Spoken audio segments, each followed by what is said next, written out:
요즘 사람들이 염증에 대해서도 관심이 좀 많이 있어요. 많죠. 저희 이전 면역 부분에서도 면역 체계가 과도하면 또 염증이 맞아요. 많이 생긴다라고 맞아요. 했는데 현대에 들어서는 먹고 사는 문제가 좀 사라지다 보니까 비만도 많아지고 맞아요. 그러면서 이제 염증이 좀 많이 생기는 것 같더라고요. 일단 염증은 좀 우리가 두 가지로 분류를 해봐야 되는데, 우리 PD님 같은 경우도 코로나 걸려보셨죠? 네. 그때 목 아프셨잖아요. 목도 아프고 머리도 아프고.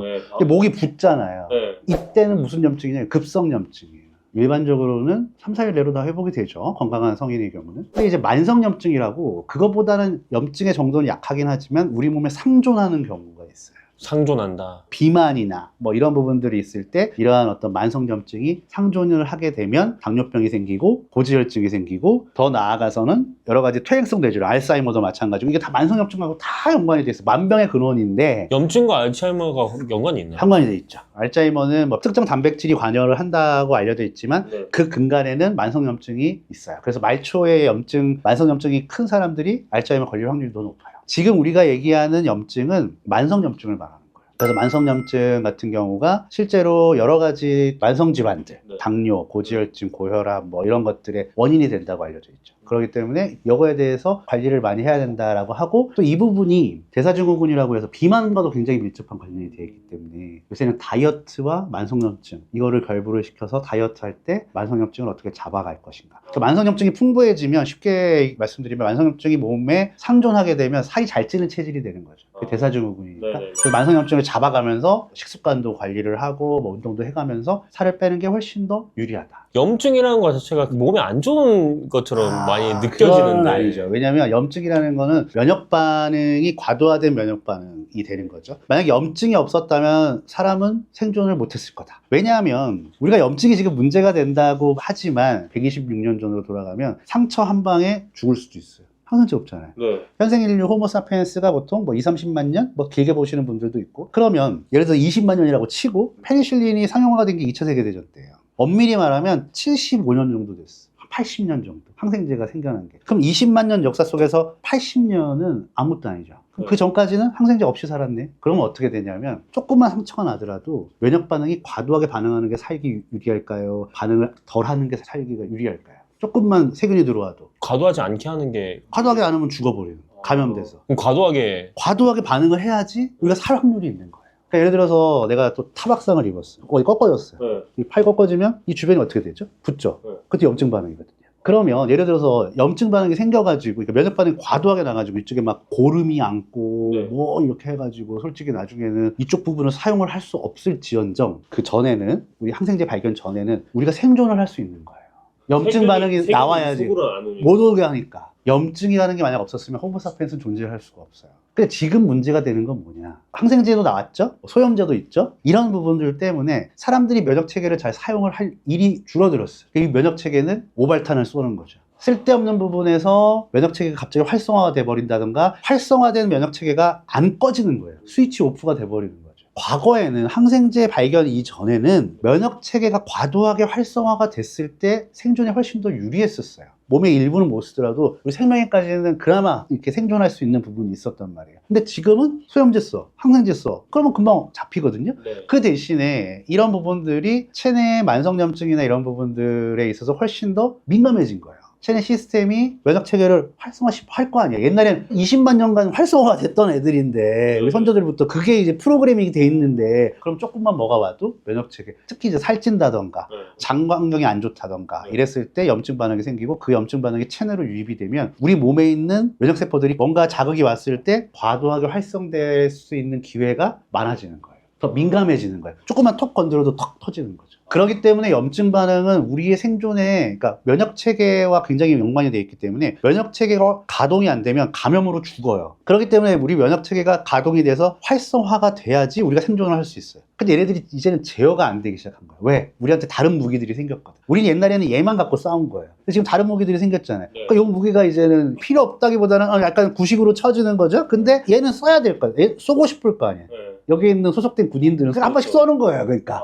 그러면 이제 오발탄이 생기게 되고, 우리 몸에 있는 염증들이, 만성염증이나 이런 부분들에 굉장히 민감하게 될 수 있다. 그래서 조금만 딱 건드려주면은 만성염증이 쉽게 생긴다. 그러면 급성염증 같은 경우도 약간 오발탄으로 계속 민감하게 확 반응할 수 있는 경우도 있겠네요. 있을 수 있죠. 그런 부분들이 옛날에 롱코비드 같은 경우, 코로나가 회복이 됐어요. 인후염이나 이런 건 나았는데 일부 환자들에서 기침을 한 달 이상 가든 코가 네. 후각이 네. 없어졌다든가 네, 맞아요. 이런 것들을 급성염증 반응해서 얘네들 제압이 되긴 됐는데 이런 부분들에 있어서 면역체계가 진정이 안 됐을 때 생기는 것으로 설명하는 그런 학자들도 있어요. 요새는 근데 급성염증 났을 때 솔직히 건강한 사람들 같은 경우는 뭐 PT님이나 저 같은 경우 항생제 먹고 바이러스면은 독감이면 독감 약 먹고 뭐 이렇게 해가지고 먹으면 없어져요. 근데 이제 그게 조금 민감하신 분들이나 특수 뭐 어떤 분들 같은 경우는 이게 만성염증으로도 이어질 가능성도 아예 없는 건 아니다. 병원에서 이제 염증 수치가 높다라고 이제 이런 얘기가 나왔어요. 그럼 이런 것들은 좀 어떻게 관리하면 좋을까요? 염증 수치가 높다라는 거는 병원에서 실질적으로 진단을 받기는 어렵고 왜냐하면 그건 체크를 하는 포인트가 많이 아니기 때문에 거기서 말하는 그 염증 수치는 어떤 거? 아니 뭐 특수한 상황에서 예를 들어서 그냥 가서 건강검진을 받았다 네네네. 말이죠. 그러면은 염증 수치 같은 경우를 자세하게 안 보는 경우들이 많죠. 아, 일반적으로는 네. 그게 메인이 아니라는 거죠. 제 네네네네. 말씀은. 물론 뭐 특정 질환에서는 염증 수치라고 뭐 C 리액티브 프로테인하고 CRP라고 해서 이런 걸 측정하는 경우도 있어요. 근데 일반적인 경우는 아니에요. 근데 예를 들어서 염증 수치가 높다라는 거는 피로감이 빨리 온다던가 특히 과체중이다. 그 다음에 몸에 어디가 잘 부어 자주.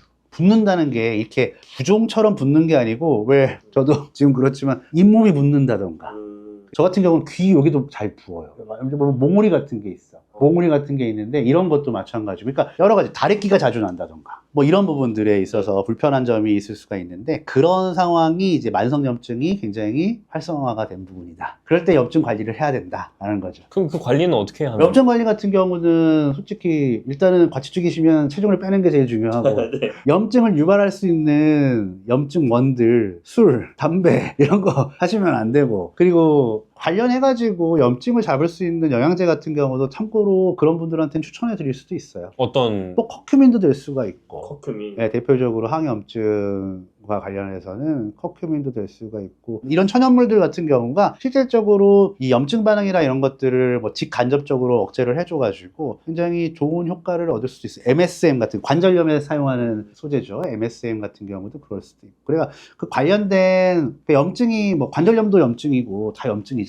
네, 그런 부분들에 있어서 자기가 어디가 불편하냐 염증 같은 경우 장염 장 상태가 안 좋은 것도 장염이거든요. 장염 같은 경우도 장염증이네요. 그렇죠. 장에 있는 염증이죠. 장에 있는 염증인데 그런 부분 때는 코큐민 같은 게 좋을 것이고 관절염 같은 경우는 MSM 같은 게 좋을 것이고 그리고 내가 과체중이면서 당뇨기가 있다. 이것도 염증, 만성염증이랑 굉장히 밀접한 관련이 되어 있거든요. 이런 부분들 같은 경우는 바나바잎 추출물 같은 경우가 네, 추천드릴 수 있습니다. 박사님은 이제 어떻게 보면 생약 쪽이시잖아요. 그렇죠. 한의학에서 알고는 뭐 약재나 뭐 이런 것도 좀 추천해 주실 만한 게 또 있을까요? 아까도 말씀드렸던 거 다 생약이에요. 뭐 아, MSM 그래요? 빼고는 네. 커큐민은 강황, 뿌리에 있는 거고 네. 그다음에 바나바잎 추출물 같은 경우는 바나나가 아니고요. 바나나 아닙니다. 바나바라고 해서 우리나라에서 나지 않는 잎 추출물이 그거고 제가 또 관심 있게 보는 삼칠이라고 하는 생약 같은 경우도 삼칠이요? 네, 삼칠삼이라고 해서 네. 뭐 우리나라에 흔하진 않습니다. 뭐 흔하진 않는데 어디에 있는 건가요? 그게 원래 재배지가 운남성이에요. 중국 운남성. 중국 운남성. 네, 우리나라에서도 그걸 재배를 시도하려고 했었는데 제주도에서 했었어요. 근데 운남성 기후가 어떠냐면 운남성이 베트남 바로 위거든요. 네. 열대지방이죠. 굳이 말하면 네. 열대지방인데 고산지대예요. 고산지대. 그렇기 때문에 기후가 되게 애매해요. 그래서 우리나라의 제주도에 그걸 심어서 작물화 시켜보려고 했는데 다 실패했죠. 그래서 얘네들은 삼칠은 굉장히 어찌 보면은 지역 특화된 천연물이라고 할까요? 여기서밖에 안 자라요. 그렇게 해서 되게 귀하긴 귀한데 삼칠 같은 경우가 항염증 효과가 굉장히 뛰어나죠. 그거랑 또 유사한 것들이 뭐 인삼, 홍삼이랑 친구인데 물론 그 성분군은 조금씩 달라요. 성분이 다른다기보다는 예를 들어서 삼칠에는 A라는 성분이랑 B라는 성분이 있는데 A라는 성분이 삼칠에도 A, B가 있고 인삼에도 A, B가 있어요. 네. 근데 삼칠에는 B가 1%도 안 들어가 있어요. 근데 인삼에는 B가 30% 들어가 있어요. 이게 다당체인데 어찌됐든 요렇게 그러니까 친구인데 들어가 있는 건 똑같아. 들어가 있는 건 똑같은데 그 종류로 따졌을 때 함량이 달라요. A란 거는 진세노사이드인데 A란 거는 삼칠에서는 7에서 15% 정도 들어가 있고 인삼에서는 3에서 7% 정도 들어가 있어요. 그러면 이런 거는 식물로 먹는다기보다는 제품으로 먹는 게 제품으로 먹어야죠. 생으로 어떻게 먹어요? 예를 들어 얘를 뭐 이렇게 갈아서 이렇게 먹는다든지. 보통은 제품으로 나와 있어요. 아, 삼칠은 우리나라에서 구하지 못해요. 엄청 비싸겠네요. 비싼 축에 속하죠. 싼 거는 뭐 여주 같은 것도 좋아요. 여주 같은 경우도 이제 여주? 항당뇨, 당뇨에 좋긴 하지만 대부분의 생약은 정도의 차이가 있을 뿐이지 항염증 효과는 갖고 있어요. 정도의 차이일 뿐이지. 그 중에서 뛰어난 애들 같은 경우가 몇 개가 있는 거고, 그 중에서 유명한 게 커큐민. 커큐민 같은 경우는 강황의 주성분이에요. 네. 커리의 주황색 색소를 보시면 되고. 그 생강이랑 약간 유사하지 않나요, 걔가? 생긴 건 비슷하고 생강과긴 해요. 생강과긴 한데 성분은 완전히 달라요. 완전히 다르고 생강도 항염증 효과가 굉장히 뛰어나죠. 그렇죠. 뭐 그런 것들은 천연물들은 거의 이제 갖고는 있지만 그 정도의 차이가 있다. 지금 말씀드린 뭐 삼칠, 커큐민, 콜세틴이라고 해서 네. 양파 껍질에 많이 들어가 있는. 퀘르세틴. 퀘르세틴. 네. 그게 양파 껍질에 많이 들어가 있는. 양파 껍질 같은 거 왜 깨끗하게 해가지고 뭐 다려 먹어 이런 말 하시잖아요. 네네네. 그것도 일리가 있는 말이고, 콜세틴 같은 경우도 항염증 효과로 연구가 굉장히 많이 되어 있어요. 근데 얘네들은 솔직히 말씀드리면은 제품 구하기가 힘들어요. 그래도 그나마 구할 수 있는 것들은 뭐 프로폴리스 같은 것도 좋고, 프로폴리스는 꿀에 나는 거 아닌가요? 벌이 만드는 시멘트 정도로 보시면 돼요. 아. 벌집을 만들 때 있어서 그 겉에 벌이 바르는 거죠. 그러면은 꿀에 나는 성분이라기보다 그 벌집에서 나는 성분. 벌집에 의해서 나는 성분이죠. 시멘트에 시멘트. 쉽게 말하면 노얄 젤리는 여왕벌이 먹는 밥, 꿀은 일반 벌들이 먹는 밥, 프로폴리스는 시멘트. 왜냐면 항균 작용이 엄청 강하고, 네. 항염증 작용이 있으면 항균 작용도 강한 경우가 많아요. 네. 항균 작용 막으니까 자기네들 이렇게 마감제로 이렇게 하면은 외부에서 균이 침범을 못하는 거예요. 그 여왕을 보호하기 딱 좋은. 여왕보다 자기네들 다 보호하는 자기들도. 거예요. 애벌레도 보호를 해야 되고. 그래서 그 벌꿀에서 나오는 것들에 대해서도 노얄 젤리, 뭐 일반 꿀, 프로폴리스 이런 것들이 있죠. 프로폴리스도 플라보노이드라고 하는 성분이 많이 들어가 있어요. 쉽게 말하면 컬스틴 친구들. 프로폴리스 제품은 약국에서 쉽게 구할 수 있어요. 특히 이쪽 호흡기계 염증을 잡아주는데 굉장히 좋습니다. 만성염증에는 괜찮나요? 프로폴리스가? 그렇죠. 근데 이제 어디로 쏠리느냐가 조금씩 달라요. 커큐민 같은 경우는 관절이나 장, 바나바 잎 추출물 같은 경우도 쉽게 구하실 수 있는데, 요거 같은 경우는 간 쪽에 많이 작용을 하고, 간 쪽에? 네, 간 쪽에 많이 작용을 하고, 삼칠은 혈액 쪽으로 많이 작용을 하고. 삼칠은 엄청 중요. 엄청 중요하죠. 그리고 프로폴리스는 이쪽에 작용을 하고. 이게 약간씩 그 성분의 차이에 따라서, 함유된 성분의 차이에 따라서 어느 부분에 많이 가느냐. 예를 들어서 이 펜이, 이 펜을 먹었단 말이에요. 네. 피디님이 먹었어. 이 펜이 예를 들어서 얼굴로만 간단 말이에요. 그럼 배 속에 염증을 잡을 수 있어요? 못 잡죠. 못 잡잖아요. 네. 그러니까 똑같은 거예요. 얘가 아무리 좋아도 네. 안 가면 그만이지. 근데 어떤 애는 예를 들어서 이거를 만약에 먹으면 얘는 장에만 머물러 있다가 대변으로 나온단 말이에요. 그럼 장에 염증을 잡는 게 좋겠네. 그죠? 이렇게 보시면 돼요. 그러니까 그 안에 성분들이 어디로 가느냐. 이걸 한방적인 용어로는 귀경이라고 하는데, 네. 이게 그런 거예요. 그러니까 천연물 안에 항염증 효과를 갖고 있는 성분들은 있어. 근데 걔네들이 어디로 가냐 말이죠. 관절로 많이 가고 관절에 좋겠네. 그죠? MSM 같은 경우는, 커큐민 같은 경우는 관절에 좋고. 그런 거죠. 어디로 가고 어디로 작용하고 이런 게 배합이 중요한 건가요? 아니면 거기에 또 뭔가 시스템이 따로 시스템이라기보다는 예를 들어서 플라보노이드다 그러면은 플라보노이드의 지용성, 수용성 정도에 따라서 어디로 많이 가는가가 결정이 돼요. 그게 가장 큰 원리예요.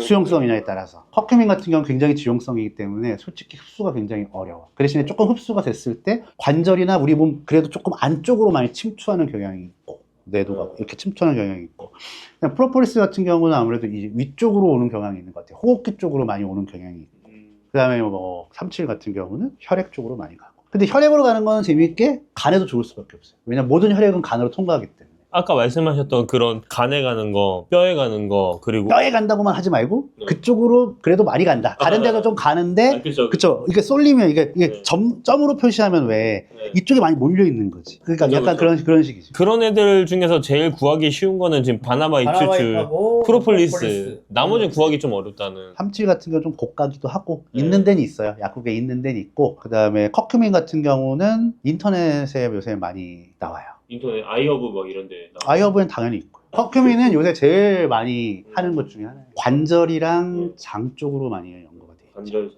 어떤 특수한 커큐민은, 특수하다는 건 제형적으로 어떤 가공을 한번 하면 뇌로도 많이 가요. 지용성이 엄청 큰 것들은 체내로 들어오기도 힘든데 체내로 들어왔을 때 나가기도 힘들어요. 아무래도 좀 깊은 곳으로 가는 경향이 있는 것 같아요. 이거는 뭐 제가 몇 년간 이렇게 보면서 여러 가지 데이터를 봤을 때 그런 경향성이 있다는 거지. 상대적으로 수용성이 강한 애들은 빨리 빠져나가는 거. 들어와도 빨리 빠져나가. 그럼 뇌에 좀 뭔가 이렇게 할 수 있는 그런 약품 같은 거 지용성인 경우가 훨씬 많다. 지용성이거나 그 분자 구조가 작은 게 훨씬 더 유리해요. 혈액 뇌관물을 통과하기 위해서 기본적으로 갖고 있어야 하는 좋은 성질이 기름에 잘 녹는 성질, 그러니까 등치가 작을 것, 분자의 등치가 작을 것. 마지막으로 이제 염증에 관심이 있으신 분들한테 한마디 해주시면 너무 좋을 것 같습니다. 염증이라는 게 만병의 옛날에는 인류 생존에 도움을 줬지만 지금은 이제 시대가 바뀌어서 환경이 바뀌었기 때문에 만병의 원인이 됩니다. 염증을 잡기 위해서는 가장 중요한 거는 체중이에요, 체중. 제가 생각했을 때. 그 관리를 잘 해주시고 본인이 어떤 특정 부위에 어찌 보면 불편감이나 염증이나 이런 부분들 많이 생겼을 때는 여기 댓글 남겨주셔도 되고 적절한 그 천연물 같은 경우 이용해서 잘 대비하면 될 것이다. 근데 너무 방치해 주시면 안 돼. 방치해 주시면은 전신에 있는 어찌됐든 건강이 다 무너지는 스위치가 될 수가 있어요. 그렇기 때문에 이것도 어려워요. 염증이라는 것도 면역 체계가 과도하게 활성화된 부분이긴 한데 참 이것도 뭔가 눈에 보이고 뭔가 잡히고 이런 부분들이 아니기 때문에 특히 만성염증의 경우는 그래서 본인이 규칙적인 이거 똑같은 거잖아요. 생활 습관 이런 거 다르긴 한데 그런 부분들을 하면서 본인이 뭔가 불편한 부분이 있을 때는 반드시 전문가 상의를 통해서 빨리 해결하고 이런 습관을 가지시는 게 좀 좋다.